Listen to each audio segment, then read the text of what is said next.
What the research has also shown is that the recommendations are driven by great experiences. Recommendations are not driven by good experiences. So if you look at this diagram here, on a 1 to 10 scale, 1 is horrible experience. So they asked 22,000 customers in this particular research to choose an organization they do business with, a hairdressers, a hotel, a bank, a restaurant, and rate it on a 1 to 10 scale. And then later on in the survey, they said, would you recommend this service organization? And so what you'll see, those little numbers in the black, are the numbers of customers in each of those categories that said, yes, I will recommend them. So 1 out of 10 is horrible service, 10 is amazing.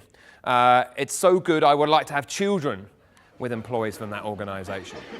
And if you're a 9 or a 10 on that scale, 90% of customers are going to recommend you. So if they come to Whistler and they have a 9 or 10 experience, 90% of them are going to recommend them. If it's a 7 out of 10, which is okay, isn't it?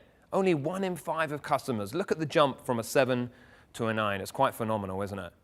So good doesn't really get you anywhere at all. It has to be that 9 or 10 experience. Also, you're probably thinking, what does it go up at the end there in a 1? And I think it's because people recommend companies they hate to people they hate. And that's worth remembering too. What's also that diagram shows is that we can link this to the 3R's. That if you're reliable, you're probably at a 6 or a 7. If you're reliable and responsive, the research shows you're at an 8. Maybe a 9 or a 10 sometimes if the customer's in a hurry and they don't really want a conversation. But what the research shows, if you're reliable, responsive, and you build a relationship, then you're very likely to get a 9 or a 10. And so even though I said relationships was the least important of the 3R's, it's the thing that's going to get customers coming back, isn't it? But only if you're reliable and responsive first.